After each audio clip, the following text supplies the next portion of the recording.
भैया, थोड़ा सा दिमाग आप लोग लेकर चले जहाँ फौजी जवान के गोली लगल बा वहाँ का दृश्य का भैया।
विश्वनाट्री कैंप में कुछ फौजी जवान बैठे थे।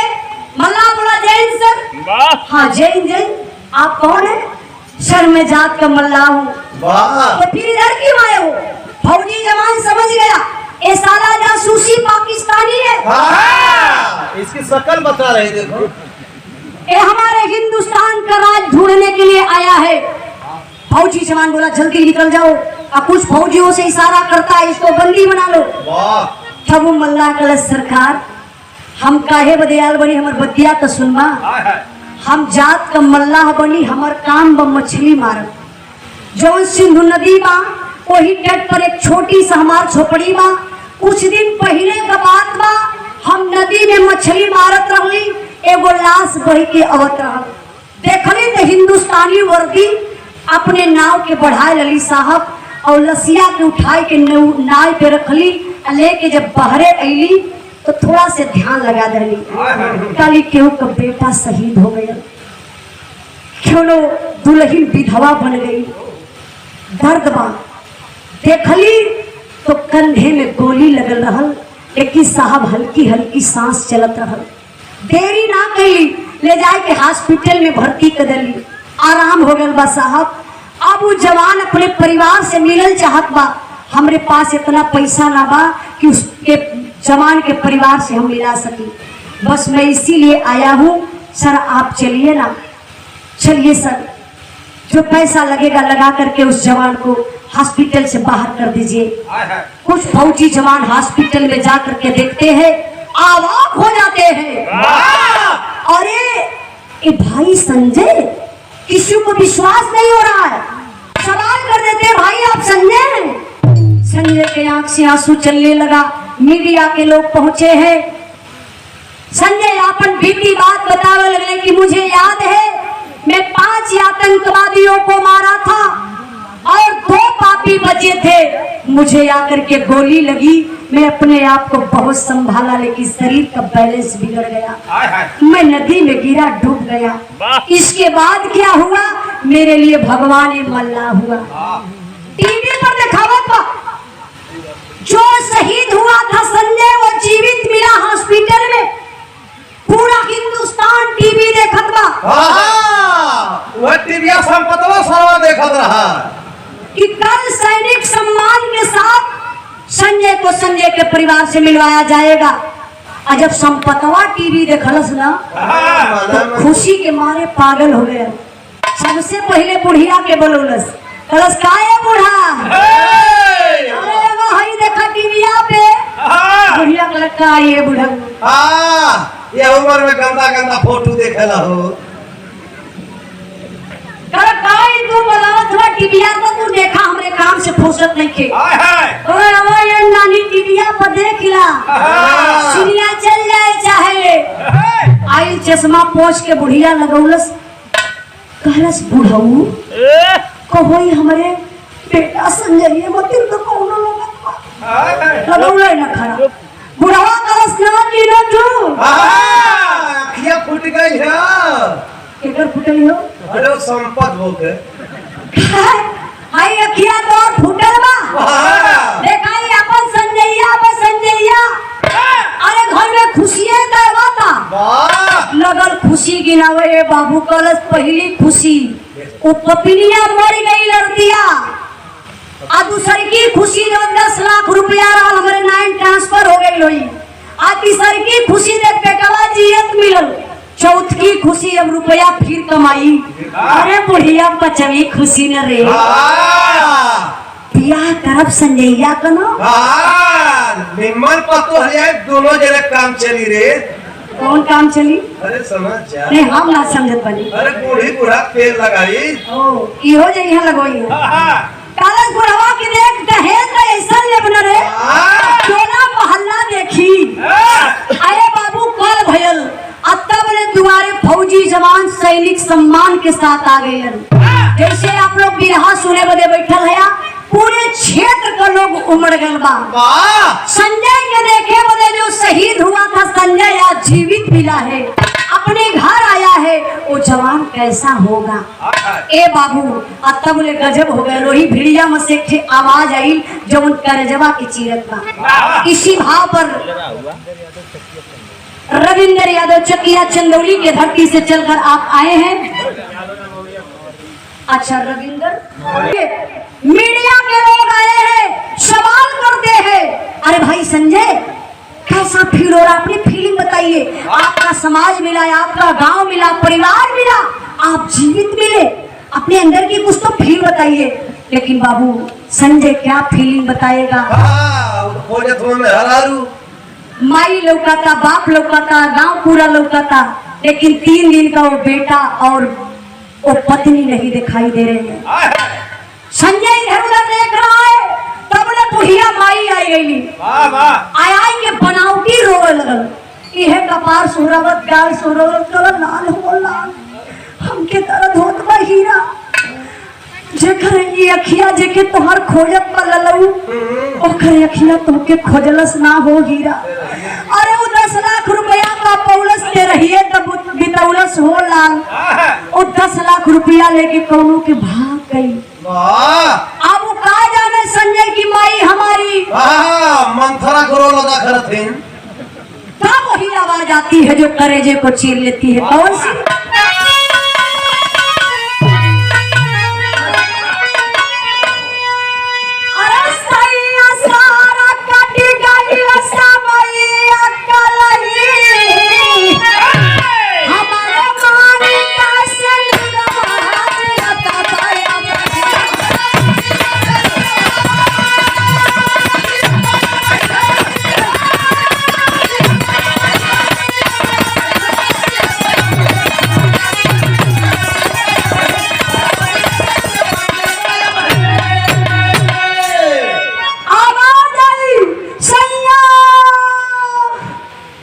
हमारे सारा सैया बीत गई समैया कलही हमारे मांगी के सिनुरवा जियत वही पूरी भिड़िए पीछे मुड़ के ताके लगल अरे कौन ये औरत है जो संजय को दोषी बना रही है अच्छा देख परिवार क्षेत्र का आरती के ना चिल्लस लेकिन संपतवा पहचान गए कौसी की आरतिया बा कि अर्तिया के सकल का कौनो बा और सरवा कइले गद्दारी पैसा वाले हमें कोई जियते पहुंचा दहलिया 1 लाख रुपया लगैले अर्तिया जियते आ गई संपतवा पेटे का बहाना कइलस बस पेट में बहुत तेज दर्द बा डिब्बा का पानी उठौलस धीरे से पतल की गली दबावी थी अब यहाँ तले बुढ़िया घर में से आई अब खड़िए खड़िए बुढ़िया के चक्कर हो लगे ई हाय हाय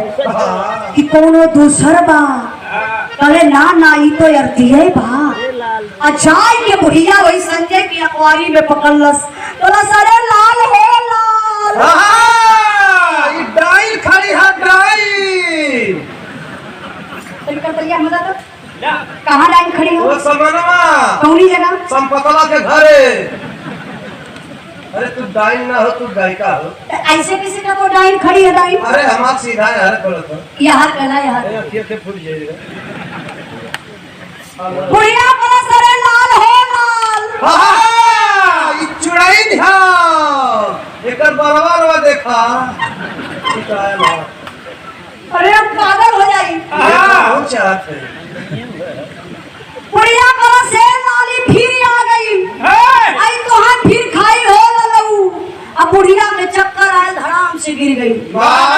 लोग बेना डोलावत हुए, बुढ़िया के हाथ उभर गए बा। और तब तक बाबू आरती करीब में आती है, खींच कर मार दिया संजय एक तमाचा। आरती जमीन पर गिर गई, बेहोश हो गई। फिर हाँ के आखिरी भाव बाबू जरा गौर करेंगे। आरती गिरल बा, बेहोश भई। और जब होश में अली तक का घर मास्टर ऐसन कैसन लीला है गोसैया तो देखा वाला। आ कुछ दिन जिंदगी हमके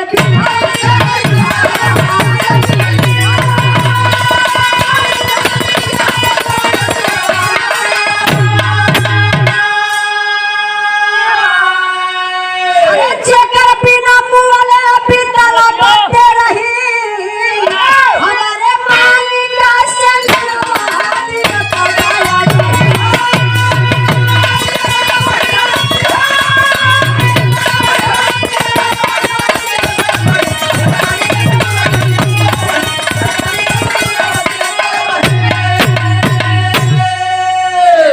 अब देखिए आरती रोती है, मैं विधवा थी, मुझे उतना कष्ट नहीं था जो आज मेरा पति मुझे पहचान नहीं रहा है।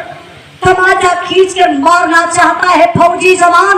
बोला आरती से तेरे जैसी नारी की मुझे कोई जरूरत नहीं है। मैं शहीद हुआ था, ना कि मेरा परिवार शहीद हुआ था। मैं देश की रक्षा कर सकता था, क्या तू मेरे परिवार की रक्षा नहीं कर सकती थी? तू क्या 10 लाख रुपया पा गई, किसी पराये पुरुष के साथ में चली गई? तब तक दूसरी आवाज आ जाती है, ए भाई संजय, तुझे झंडे तिरंगे की कसम, तुझे धरती माँ की कसम, तेरी वर्दी की कसम, अगर आरती को एक तमाचा तू छुआ तो आरती मेरे धर्म की बहन है। तू मुझे पहचान रहा है मैं कौन हूँ? संजय उठकर खड़ा हो गया, जा करके गले मिल जाता है। वो कौन है? वही देवानंद फौजी जो आरती को बचाया था। बोला तू आरती को मार रहा है? बोला पराये पुरुष के साथ में गई थी आरती। आरती को मैं ले गया था, अब बड़े सम्मान से ले गया था। अब मैं बताना चाहता हूँ क्यों ले गया था। आपके पिताजी कहाँ है? संपत को बुलाइए। अब संपतवा का पता ही न चला। चार गो लड़का खोजे बदे निकल, हम संपतवा मिलल कहाँ? नदी के किनारे अरहरी के खेते में। 270 वाली मार के हिल्ला था सारा। चारों लड़का कलर की भैया बड़ोना चचा काम रहू रे, पेटे में बड़ी दर्द होता। अच्छा तो ना जाए चाहत हो। चारों लड़का जबरी पकड़ के संपतवा की अइलन। अब संपतवा का जोड़ शराबे का नशा बयाधी खत्म, आधिये नशा में बा। तब तक वो देवानंद फौजी सवाल कर देता है, पिताजी ये बताइए आप 1 लाख रुपया किसको दिए थे आरती को मारने के लिए? अब जो शराब का आधी नशा रहा वो खत्म। संपतवा कलश तू हुआ के? अरे हमार लाल जब संजय शहीद भइले सुनली हो, 1 रुपया जहर खाए बदे ना रहल, 1 लाख का बात करत हुआ, परिवार में बिगड़ डालत हुआ। चल जा बेटा चल जा, जा। फौजी जवान बोला पिताजी टेंशन मत लीजिए, मैं सारा साबूत सामने रखता हूँ। चारों बदमाशों से संपर्क बनाकर रखा था फौजी जवान, बुला लिया चारों को, सारा साबूत सामने आ गए। अब उस फौजी जवान संजय को दिल में बात लग गई।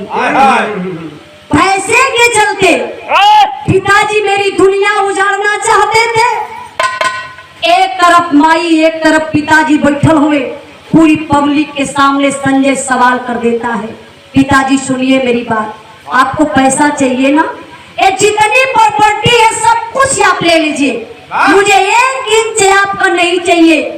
मैं वादा करता हूँ पिताजी, जब तक जीवित रहूंगा सर्विस का आधा पैसा भिजवाता रहूंगा। अब माई सुन ला, जब शहीद हो जाई ना, जो 10 लाख रुपया मिली माई बाबू बांटी ना। आज के दिन से ये समझ लिया पिताजी, आपका बेटा संजय शहीद रहल और शहीद बा। माई तू सुनला, तोहर पतो तोहर पोता भाग गई रहला, भगले बाटे, हम जात हिला अब पूरे समाज के सामने यह बात कहत बनी, दोबारा मुंह दिखावे ये समाज में आई ना। फौजी जवान चल देता अपने बीवी बच्चे को लेकर के, तब तक ये बाबू पिछवा मुड़ के आरती देख रही, वो बुढ़िया बुढ़वा का दृश्य दशा देख करके आरती कांप उठी, न बुढ़िया जियते बनत बा न बुढ़वा के मोते बनत बा। तब आरती रुक गई और अपने पति के पैर पर गिर करके आखिरी बात कहती है, क्या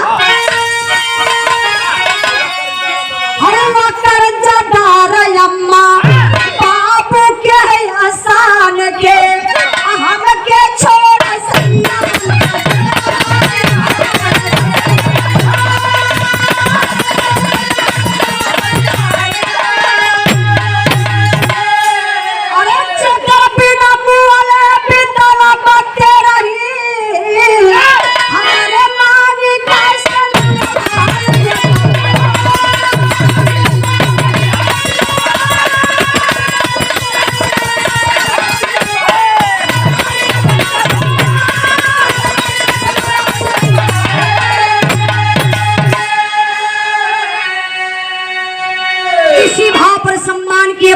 खानपुर बिलहरी के धरती से सोनू यादव जी ये 500 रुपए का पुरस्कार, बहुत बहुत काम। ए बाबू आरती रुक गई, कहला स्वामी जी मैं तो किसी और की बेटी हूँ, इन लोगों की बहू हूँ, लेकिन आपको मम्मी पापा पैदा किए हैं बहुत बड़ा अरमान लेकर के, मैं चाहती हूँ स्वामी जी मम्मी पापा को मत ठुकराइए, साथ में लेकर के चलिए, जो मुझे कष्ट मिला मैं उसको सहली, हो सकता उसी के चलते मेरा सिंदूर वापस आ गया हो। फौजी जवान रुक गया, आरती को साथ में लिया, अपने बच्चे को माई बाबू के लेकर फौजी जवान ड्यूटी पर चला जाता है। आज भी वो संजय ड्यूटी पर तैनात है। परसों संपतवा के रही भी हो तो बिरहा के यही खाए बदे निमंत्रण देते हो। आखिरी भावा आप लोग बिरहा के श्रोता सज्जन, आप लोग बड़ी कीमती समय आप लोग देवलगल एक उजाला यादव करजवान है नथने लिया, और कोनो गायो बजायो में गलती भइल होई तो आप लोग क्षमा करने का कष्ट करेंगे। बिरहा का आखिरी भाव हम ये कहत बानी, दुनिया में रुपया पैसा बहुत कुछ है लेकिन सब कुछ नहीं है मेरे बाबू। आखिरी भाव का मास्टर